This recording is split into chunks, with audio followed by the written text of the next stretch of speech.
तो प्यारे विद्यार्थियों नमस्कार, स्वागत है आप सबका एक और नए वीडियो में। प्यारे विद्यार्थियों, आज हम यहाँ पर देखने वाले हैं त्रैमासिक परीक्षा 2024-25 के लिए कक्षा 12वीं का इतिहास विषय का पूरा क्वेश्चन पेपर और इसका पूरा सॉल्यूशन। तो चलिएगा जल्दी से हम आगे बढ़ते हैं, देखते हैं, समझते हैं कि त्रैमासिक परीक्षा 2024-25 के लिए कक्षा 12वीं का इतिहास विषय का क्वेश्चन पेपर किस प्रकार का आएगा और आप सबको अपने पेपर का सॉल्यूशन कैसे पूरा कंप्लीट कर लेना चाहिए। A to Z प्यारे विद्यार्थियों, यहाँ से मैं आपको टोटली पूरा का पूरा क्वेश्चन पेपर सॉल्यूशन के साथ में बताने वाला हूँ। तो इसलिए आप सब लोग यहाँ से इस पेपर को पूरा देखकर जरूर जाइएगा। तो देखिएगा इस प्रकार का पूरा आपका पेपर होगा। त्रैमासिक परीक्षा 2024-25 कक्षा 12वीं का इतिहास विषय का पूरा पेपर है, जिसके लिए आपको 3 घंटे का समय दिया जाएगा और पूर्णांक होगा आपका 80 अंकों का।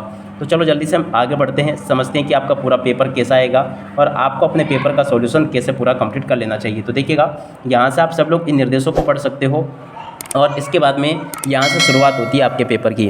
अब देखिएगा पेपर में सबसे पहले यहाँ पर आपको क्या दिया जाएगा, सही विकल्प। सही विकल्प में अगर देखा जाए तो पहला क्वेश्चन पढ़ सकते हो, क्या लिखा है, निम्नलिखित प्रश्नों के लिए सही विकल्प चुनकर लिखिए। जी हाँ प्यारे विद्यार्थियों, यहाँ से आपको इन प्रश्नों के लिए सही विकल्प चुनकर लिखने होंगे। पहला क्वेश्चन पढ़ते हैं, चंद्रगुप्त मौर्य के राजदरबार में आने वाले यूनानी राजदूत का नाम क्या था। तो देखिएगा प्यारे विद्यार्थियों, कौन सा वो राजदूत था जो कि चंद्रगुप्त मौर्य के राजदरबार में आया था। तो देखिएगा प्यारे विद्यार्थी, इसका राइट आंसर आपका आ जाएगा मेगस्थनीज। यहाँ से आप लोग देख लीजिएगा 7 नंबर का इसका राइट आंसर होगा।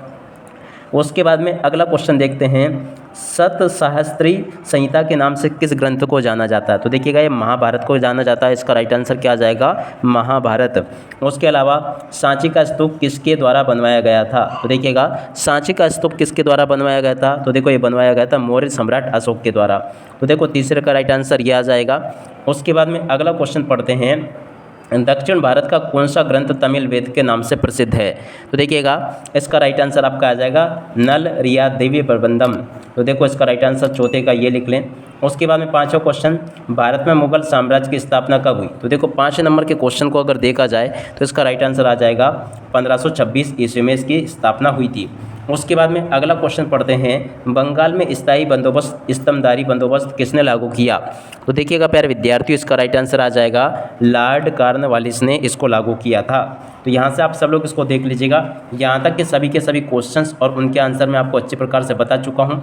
उम्मीद करता हूँ कि सभी क्वेश्चन और उनके आंसर आप सब लोगों को अच्छे प्रकार से समझ में ज़रूर आ गए होंगे। अब चलो इसके बाद में हम आगे बढ़ते हैं, आगे के क्वेश्चन और उनके आंसर को देखते हैं। अब देखिएगा इसके अलावा प्रश्न नंबर 2 में आपसे रिक्त स्थानों की पूर्ति पूछी जाएगी। यहाँ से आप सब लोग रिक्त स्थान की पूर्ति को पूरा कर लें। पहला क्वेश्चन, भू राजस्व की देशशाला बंदोबस्त प्रणाली मुगल सम्राट द्वारा लागू की गई थी। तो देखो यहाँ पर आपको अकबर लिखना होगा। फ्रांसीसी बुकानन एक था क्या का चिकित्सक। तो देखो यहाँ पर आपको चिकित्सक लिख देना है।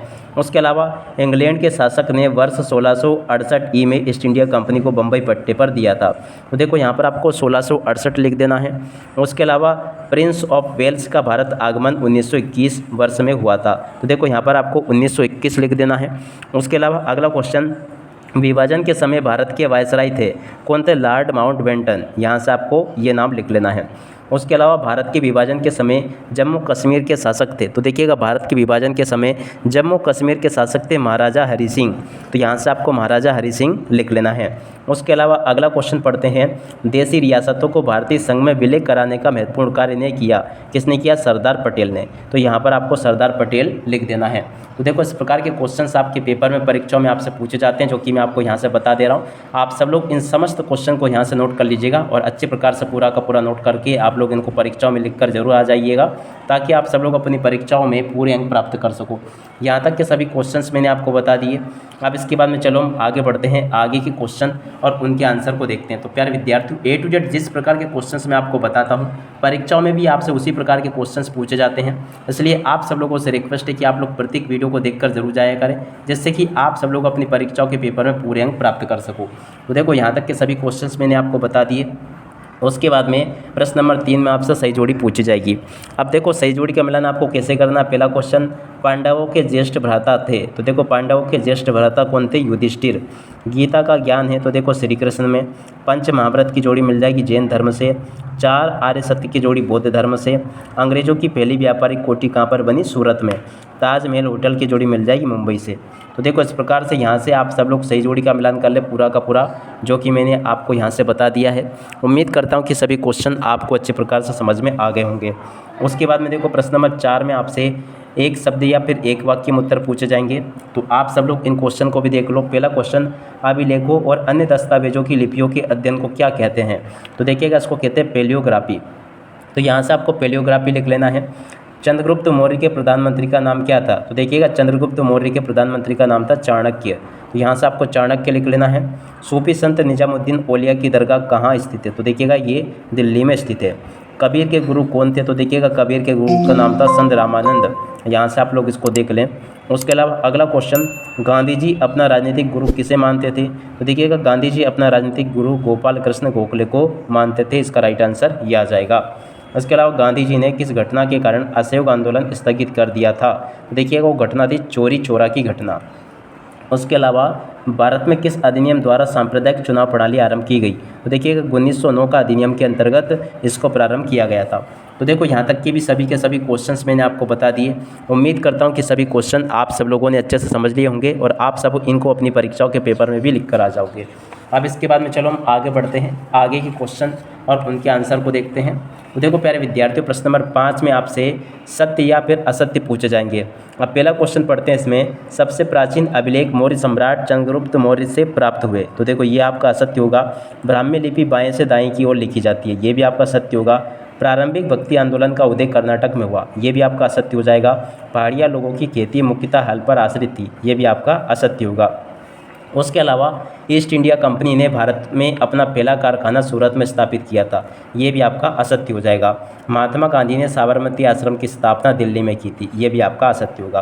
तो देखो, इस प्रकार से यहाँ तक के सभी सत्य सत्य वगैरह मैंने आपको बता दिए हैं। तो आप स्वयं इसको देख लें और पूरा का पूरा इसको समझ लें, ताकि आपको ये सभी क्वेश्चन और उनके आंसर अच्छे से समझ में आ सकें। तो देखो, यहाँ से आप लोग देख लीजिएगा। उसके अलावा यहाँ से आप सब लोग इन क्वेश्चन को भी देख लें।